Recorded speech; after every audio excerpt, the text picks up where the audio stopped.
The other day I got some fabulous mail. A friend sent me a whole stack of these little glassine envelopes like this that she had and wasn't really using and thought that I might enjoy, and boy was she right, because shortly after I opened her envelope with these in it, I opened some more catalogs that I've gotten in. You know, I requested a bunch of free catalogs, and I decided I wanted to punch some images out of the catalogs. And so I used Debbie Owens' little envelopes to hold some of my punches. And I don't have very many punches. I just have a couple that are like flower shape. So I just flipped through the magazines and punched some of these out. And when I get these magazines and catalogs, you know, I assess them and determine whether they are something that I want to use just to paint on. You know, if they're nice and heavy and the images are, you know, not fantastic, then I'll use them to paint over or to layer over as part of a collage. But if I really, really like the images, then I will rip out just the pages that I want. I won't keep the whole magazine. I'll rip out the pages that I want and then decide what I want to do with them, if I want to keep them to use in books or if I want to cut the images out or what. So one of the magazines I got the other day was a seed catalog, and I regret that I didn't keep the whole thing. Seeing my frenzy to just save the pages and not the whole thing, I tossed it out, and I should have kept it so you could see what it looked like. But I think it was, it says Seed Savers Exchange, www.seedsavers.org. So if you go there and request their free catalog, it's just your typical seed catalog. It's fruits and vegetables and flowers.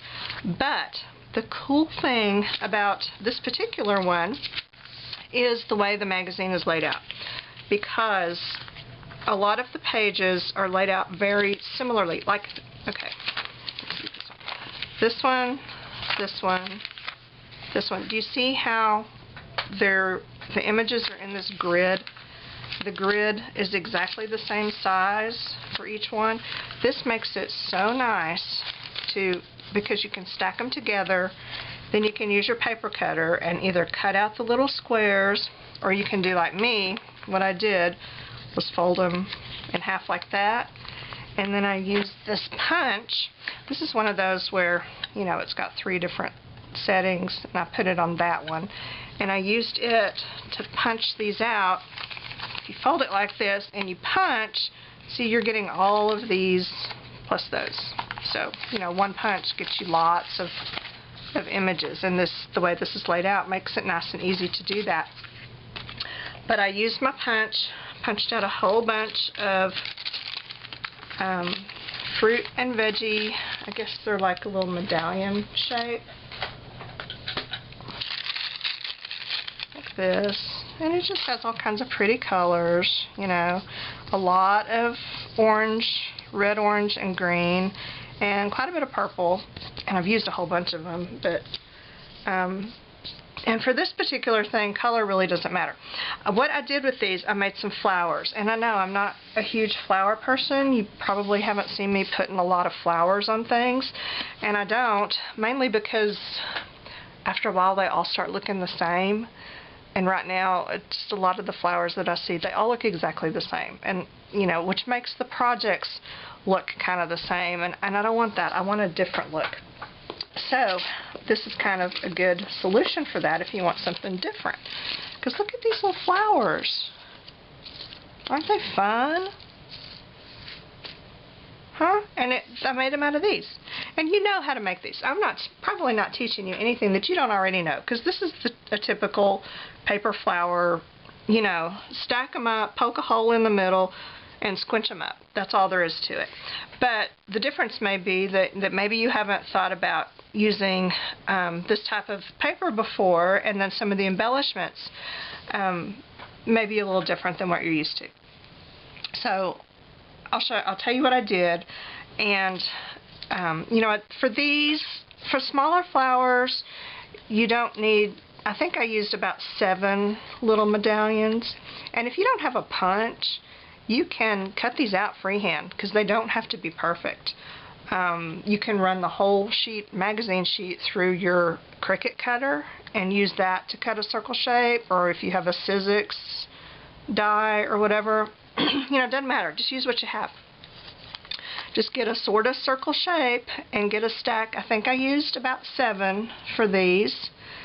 Poke a hole in the middle, stick a brad in there to hold it together, and then you wad them up layer by layer. I'll do one here in a minute to show you. But I'll show you some of the different little embellishments you can put on it. You know, once you get everything wadded up and shaped, what I did for each one, you know, even though there was already a lot of color in there from the magazine pages, I just wanted to add some more color, maybe some different colors, because I didn't want them all to look, this is kind of all the same. You know, it just looked too uniform. So I wanted to add some different colors. You can do that with markers, any kind of markers, paint pens, any kind of paint, watercolor, acrylic, whatever you have. You can use even little tubes of dimensional paint. Did I say paint pens? I think I did. Probably even gel pens if you have some really juicy ones. I mean, pretty much anything. Those rub-on, you know, metallic, like rub and buff, you can do that. Pretty much anything. What I used, once I got my little flower shape done, I put this stuff. Where is it? Here it is. Glossy Accents. Just dabbed it all over, and then while the Glossy Accents is wet, then you can sprinkle on some frou-frou things. You can use, on some of them, I used just regular glitter, like a superfine glitter, or on one of them I even used kind of a chunky glitter that turned out, it was this one. It was a chunky kind of clear glitter, which actually looks kind of cool. I like that. So I used that on some. I used some of these, Suez Weinberg's Bedazzles. I used these on, here's these two different colors of Bedazzles. And all they are, they're just little tiny metallic flakes mixed with little bitty holeless beads. And they come in a thing like this. And I've had these, I mean, like years and years and years. And I don't know, I guess they're still available, I'm not sure. But Sue's, I think she used to be affiliated with Ranger. I'm not sure if she is anymore. So it might be a Ranger product. You could check there. But they're great little embellies. And I also used these on here. These are tiny, like teeny holeless beads. And I used them on here. You really can't hardly even tell that they're beads. You have to get way up close to see, but they are. They're just extremely tiny. But you look at it and it just looks like sand. They're so little. But they make a good little textured embellishment.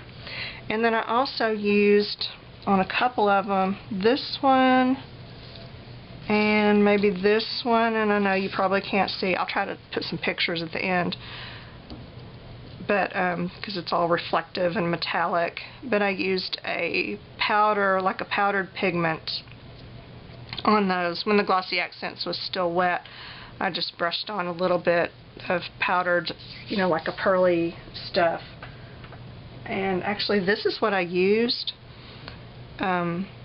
It's from Germany, and I've had it again, you know, 130 years. I don't know where I got it, but it is, I mean, you can tell it's extremely reflective.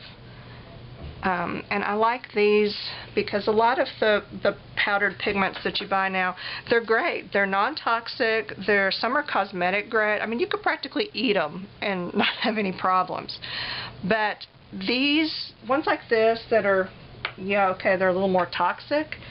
They're also a little bit, the quality to me is better for what I'm buying them for, because I want them really reflective. I want it to look like metal, not like a pearly powder. So I like these. These are my favorites. They're more expensive than the little pots of powdered stuff, but they're bigger too. They're huge. And you can get these, there's a website, www.glandmp.com. GLANDMP.com. So you can, I don't know if you can order them there or if you can find out where to buy them. I've seen them at art supply stores. Texas Art here in Houston has them. And I've seen them a couple other places. I just can't think where off the top of my head. But they are not non-toxic.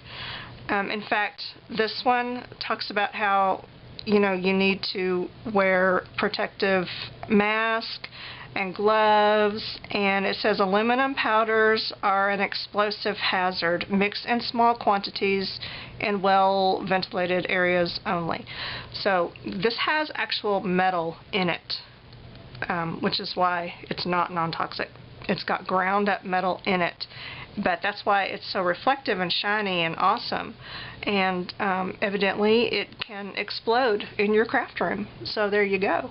But you know, that's just a chance I am willing to take for that kind of awesomeness. That's just me.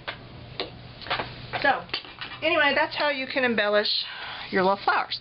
Then what do you do with them when you're done? Well, heck if I know. But look, they look good on these painted paper backgrounds that I've been making. You know, I might do a little cluster or something. There's just, you know, whatever you'd use your other flowers for, like your Prima flowers, you can use these for. But I think these are great. You know, Prima probably wishes they were me right now, looking at all of this recycled awesomeness. I'm sure that Prima is just kicking themselves for not thinking of this first. I can't even say it with a straight face. But, okay, and flowers, usually not my thing, right? And you know how I am about when I make a book, I like the book to be able to be opened and used. And if you've got a big honking flower on the front, and let's face it, this is a big honking flower, you know, that's gonna kind of impede the usability of the book. You know what I'm saying? So I think what I'm going to do, and I can't do it for this one without narfing up the cover, but for future books, if I want to put a big flower or even just these little ones, I've got these magnets. You can get these online at American Science and Surplus, and they're not very expensive. I don't remember how much they were, but they're not bad. They come in a little package. Well, not that one, but these little ones that come all together, and they're called rare earth magnets. I think that's right. And they're the ones, they're just really, really strong. And so my plan is, see, I've put one here and glued it on the back there, and then you can see it starts to kind of pull the other one. That's how strong these are. But they're strong enough that they will stick to each other through cardstock. So what I can do next time I'm making a book is to put this, that's just kind of fun. Okay, to put this underneath the end paper so that it's covered up, you know, and it doesn't show, and then I can put a little something over it so you never know it's there. But then that way you've got, and it holds. I mean, it holds like crazy. This flower is not coming off because of that magnet. So the flower is on there, but then when you're ready to open your book and work on it, you know, you pull it off. Stick it back on when you want. So that, I think, is going to be my solution for putting flowers and bulky items on book covers. This flower was made exactly like these, just bigger. Oh, and I didn't use the punch on this one. And you can see that I just used markers all over it, just a variety of any kind of different marker to add color. And these I mostly just kind of hit the tips, you know, just the edges of the paper. But on this one, since so much of each layer was showing, I did kind of stick my marker in there and just scribble a little bit deeper because it was showing. And then just dotted it with that Glossy Accent stuff. And that was it. So let me show you real quick, and I'll show you how to do it without the punch. And I got this magazine. It's another one of those wedding invitation things. So just pull out some pages, take 3. It can be any magazine. It doesn't even have to have pretty pictures. And fold it so we can cut a bunch of layers at the same time. Take your scissors and then cut something circle-ish. Mine never ends up being exactly like a circle. It's always extremely wonky, and that's okay. Because sometimes nature is wonky. Then what you can do is take and always kind of fold it in half each way so I can kind of find the center, and then just punch a hole with your favorite hole puncher. And then I'll hold it together with one of these brads. And actually my brad is too small because it's about the same size as the hole, and it sometimes comes out. But that's alright. I just want to hold it together until I get all the layers squished up. And then when I'm done, like on these, sometimes I'll put a middle in. These are little glass beads. You know, so you can put a middle in, but you don't have to. And even if you don't, the brad really doesn't show. So I don't really worry about putting a cute decorative thing in there, because if I want something cute and decorative, it's got to be a lot bigger than a brad. So then you just take and you wad up each layer. And you do want to do this one layer at a time, because that's what's going to make it look all fluffy and freeform. And if you just kind of crumple them all up together, it doesn't really work. So you just keep doing that through all of your layers until you have a wad like this. Did you see how I did that? It's like on the Food Network, you know, where they have one they've already started. I love that. Okay, then you kind of unfold or unwad it a little bit. Just pull it apart. And sometimes I'll have to stick tweezers or something in there to get it to open up, because I don't want to tear it. And when you have a bigger flower like this, you do need to use more layers of paper than you do for the smaller ones. If you don't, it won't be very fluffy. I don't know about you, but I like my flowers fluffy. Okay, there you have it. You can actually call that done. I mean, it's very cool. There's nothing at all wrong with that. But if you want to add color, I found that my favorite is markers, just regular markers, any kind that you have. Here's my marker bin. It's mostly Sharpies. Oh, I gotta tell you about these. Okay, I got these the other day. I think that's all of them. At Office Depot, I think. Office Depot. And it was back in the back. They have the little clearance sale rack thing. It was back there. They were $5 for the package of 6 markers. They're called Stained by Sharpie, and it's a fabric marker, which I don't know what I did with the packaging. I may have thrown it away, but I think they're permanent. You may have to heat set them or something to make them permanent, but they're made for fabric to they're made to kind of bleed and spread to give this really cool tie-dyed look. But check them. They're brush markers. They're like Sharpie's brush markers. So, you know, how cool is that? So, okay, run to Office Depot and grab these before somebody else gets them all, because they're pretty cool. And they're $5 for 6 permanent brush markers. So, can't hardly beat that, huh? Let's just, okay, I've got those out. I'll just use 1 or 2, and I'll show you how I do this. Now, on the little ones, this is basically all I do. I just go around and hit the tips, or the edges of the little papers, just like that. You can use as much or as little as you want. On that big flower, I kind of went like this, and did some scribbling deeper down because of its size and the way it was shaped. You know, it was going to show.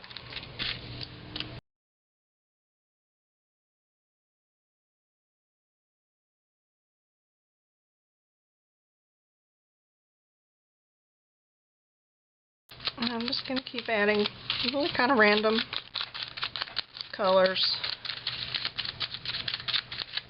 till I get it like I want. And you'll notice when you start doing this, whether you're using markers or paint or whatever, but the more you put on, you start kind of saturating the paper and it gets a little bit wet. And when it does that, it starts to get a little more pliable and almost kind of mushy. And this is actually a good thing because you can shape it some more. And then when it dries, you know, the paint or ink or whatever soaks in and it gets all dry, it will hold its shape.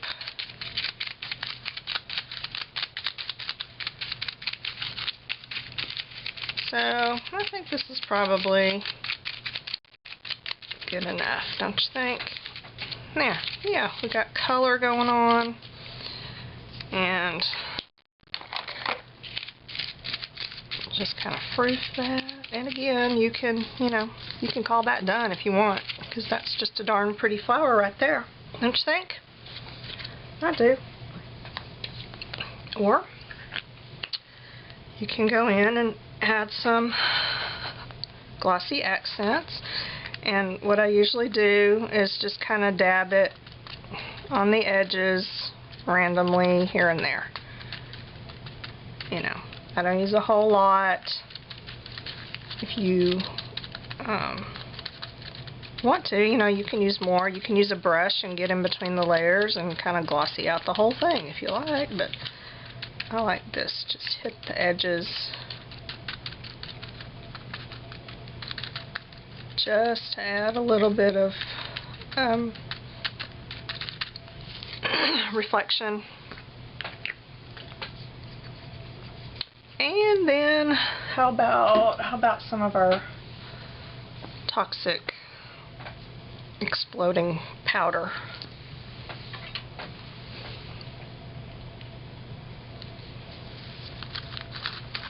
I can't see the Glossy Accents on here, but I know it's there. The lighting's bad in here and I've got some glare, but I'm sure it's there somewhere, so I'm just gonna kind of put some of this all around, and it'll find the Glossy Accents on its own. I am confident.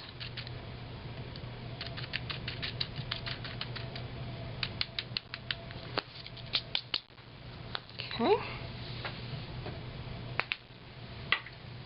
I'm going to just kind of shake out the excess and then let that dry, and when it dries it's just going to be all fabulous, don't you think? So there you go. Quick, easy flowers out of magazine pages, seed catalog punch-outs, whatever, using stuff that you already have. No need to go buy anything new. And plus, you know, I'm pretty darn sure that in the process you're just making Prima green with envy, and you know, that's just worth it right there. So that's all I have for this time. I'm gonna probably make about, I don't know, 1 million more of these flowers and then figure out what to do with them, and we'll go from there. So see y'all later.